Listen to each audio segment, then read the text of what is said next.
Não é incomum a gente ver casos de invasões no futebol, seja de algum torcedor fanático que não ficou satisfeito com o resultado do jogo, ou de alguém que simplesmente quer tirar uma foto ali com o seu ídolo. Mas no vídeo de hoje nós vamos falar sobre invasões ligadas a alienígenas, isso mesmo, invasões de OVNIs e seres estranhos em partidas de futebol. E eu não vou falar aqui de algum caso isolado, como o caso do OVNI de Florença, ou de algum lugar assim que seja mais distante. Eu vou falar daqui do Brasil mesmo, e inclusive da Copa do Mundo de 1950, onde na final entre Brasil e Uruguai, que a gente infelizmente perdeu, a gente teve a aparição de diversos seres bizarros e também de OVNIs durante a partida, onde todos os jornais da época falaram sobre e até hoje levanta-se debate do que seriam esses estranhos avistamentos. Mas sem mais delongas, eu só quero pedir aqui rapidinho que você se inscreva no canal para você não perder algum dos conteúdos que rola aqui todo dia, além também das lives. Inclusive, pode ser que eu esteja em live agora, então não se esqueça de se inscrever e conferir o sininho para você não perder nada. E bom, sem mais delongas aqui, para começar, eu vou trazer primeiro o caso sobre a polêmica do OVNI no estado do Morenão, que foi coberto pelo jornal Correio do Estado, na época, né? Em 1982, mais precisamente no dia 6 de março, às 8h30, estava rolando uma partida entre Operário e Vasco, que o Vasco perdeu de 2-0. Durante essa partida, as pessoas estavam relatando aparições de luzes estranhas que oscilavam entre as cores azul, verde-limão e vermelho. Até que então aconteceu o episódio mais famoso da noite, quando um OVNI pairou sobre o estádio e muitos jogadores e também algumas pessoas que estavam assistindo a partida pararam para olhar e ficaram apontando. E, estranhamente, nenhum repórter que estava no local direcionou sua câmera para fotografar o estranho objeto. Eles apenas escreveram colunas. No Correio do Estado, por exemplo, existe uma matéria inteira falando sobre o caso, só que só em texto. O jornal, ele alegou que eles tentaram sim conseguir imagens, mas o Valdair Rezende, que era o repórter responsável pela parte das fotografias, ele disse que não viu nada, que ele não reparou nada de estranho e ele não entendeu aquele burburinho no estádio porque ele olhava para cima e não via nada. É muito estranho, Todo mundo disse que viu alguma coisa, mas só o cara que estava com a câmera disse que não, Como sempre, esse caso aqui ele tem muita controvérsia porque a maioria das pessoas que estavam lá falaram e tal, que viram alguma coisa, inclusive teve reportagem depois no Esporte Espetacular mais recentemente, também teve reportagem no Fantástico sobre esse caso, e eles até hoje lá em Campo Grande é muito falado desse episódio, não é tão grande quanto o ET de Varginha, mas esse episódio ele também é muito lembrado nessa cidade. E agora vamos para o ponto mais importante, que é justamente o caso do avistamento de OVNIs na final da Copa do Mundo de 1950. Justamente eles ocorreram no dia 16 de julho de 1950, justamente durante a final da Copa do Mundo, durante o jogo de Brasil e Uruguai.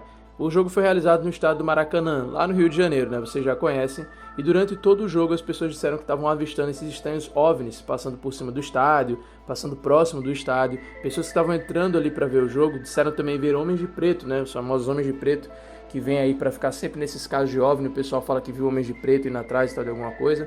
A descrição dos avistamentos ela varia, algumas pessoas mencionam apenas os discos voadores, outras alegam que viam criaturas estranhas e formas no céu, além de vultos.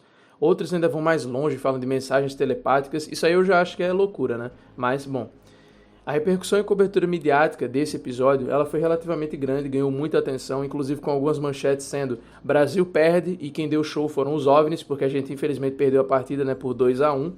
E as manchetes geralmente eram essas, tentando tirar um pouco da parte que a gente perdeu e tentar focar para os OVNIs, E a presença do OVNI, ela foi importante porque nessa época, 1950, a gente tinha uma tensão muito grande porque ainda estava rolando, a Guerra Fria no mundo, e justamente esses OVNIs, aí algumas pessoas teorizavam que talvez eles não fossem realmente máquinas de outro planeta, de outra dimensão, mas esses OVNIs fossem ou coisa dos americanos ou coisa dos soviéticos para tentar espionar o Brasil. Como a Copa do Mundo era um evento que reunia pessoas do mundo todo, tentou se levantar talvez que aqueles homens de preto eram na verdade pessoas que eram agentes ou do FBI ou da KGB, que não estavam ligados necessariamente com aliens, mas sim com espionar o Brasil, como funcionava o Brasil, tal, inspecionar ali e investigar alguma pessoa famosa que estava assistindo o jogo, enfim, não se sabe, E bom, as explicações plausíveis são as seguintes, que talvez fossem balões meteorológicos ou até mesmo algum fenômeno atmosférico incomum, e não fosse realmente OVNIs. A mídia depois de algum tempo começou a passar isso, que era só balão meteorológico.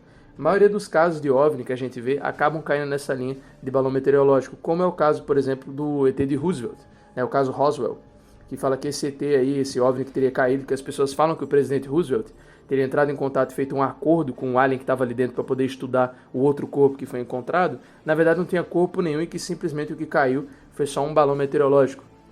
E nesse caso da Copa do Mundo também falam isso. Porém, a gente não tem nenhum tipo de explicação definitiva, Eu estou passando aí no fundo algumas filmagens de alienígenas e tal, algumas fotos.